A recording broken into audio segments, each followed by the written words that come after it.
You had mentioned yesterday that you felt like the preparation was really going that great, or you were kind of, it would probably bring up concern for people, in that situation.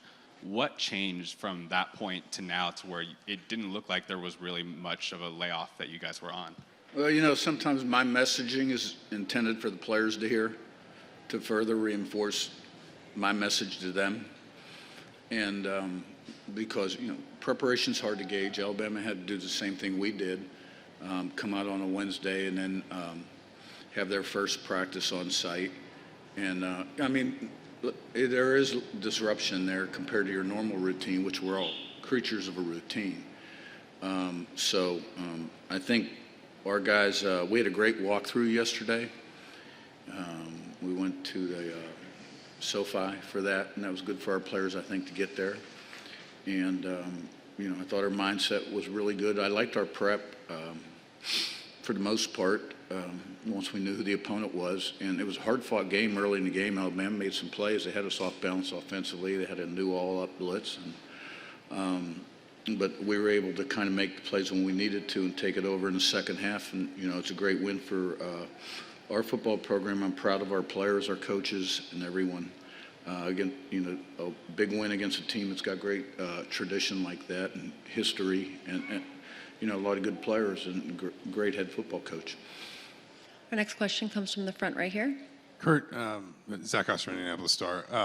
It felt like another kind of one of those games you've had this season where your run game just kind of ground them down as the game wore on, and then you start popping some explosives in the second half. What does it say about the offense and maybe specifically that ground game, the way that it can lean on an opponent as a game wears on and maybe really tire a defense out? Well, I think that's what you would always love to see as the head coach, things we used to preach when I was at Alabama.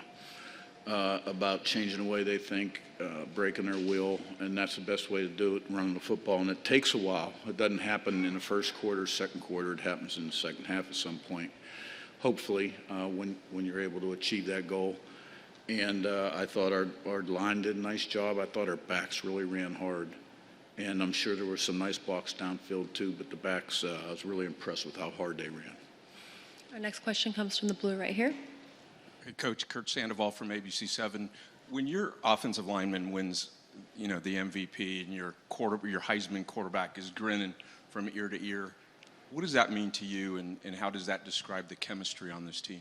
Yeah, I think you hit it right on the head, and I'm at this point probably used to it. Fernando's a very special guy. He's very unique. He's selfless. He's the ultimate team guy.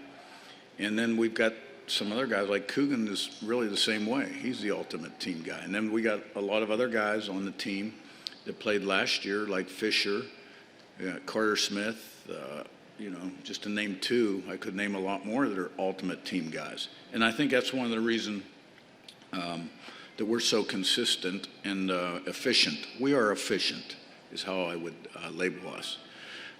Is because we have good players with very high character. They're great team guys and really good leaders, and they listen and they buy in. We have time for two more questions. We'll have one from the gentleman in the tie right there. Coach, Bryant Haynes talks about how you've always been the same guy in the way you run your program, the way you operate. What does it mean to you to take the system that you started at the D2 level to this level of college football and have success like you did at that lower level? Well, I learned from my mistakes. One thing about it was, I did make a lot of mistakes year one, and then the second time through, you always get a little better, and every year you do. So I can't say that I'm the same coach I was year one, because I'm not. You're always looking to improve because you get better or worse. You never stay the same. And the things that they talked about, the constant striving for improvement, I do try to live that way. You're either getting better or you're getting worse. You're separating or somebody's gaining on you. My journey has been kind of surreal, but I think every move kind of prepared me for this challenge at this time with the changing dynamic of college football. Our last question will come from the middle. Coach, great win today. You've been in big games this season. How do you temper a win like this, and what does a win like this teach these young men for life after football? Yeah, well, I'm not going to assume anything like we've bounced back from a number of big wins, and we'll be fine because it's a process. We'll have a very big challenge ahead of us next week. It's very hard to beat a really good football team twice. There's no doubt about that. And what was the last part of your question? What does a win like this teach, these young men about football and about life? Well, that's a great thing about football, I think. It's a great vehicle that helps people used properly become more successful in their life's work later on, and raising a family. A lot of great lessons there about teamwork, leadership, overcoming adversity, meeting challenges, preparation, commitment, discipline, work ethic, toughness. So we got a lot of the guys that have the right stuff, and I'm proud of them.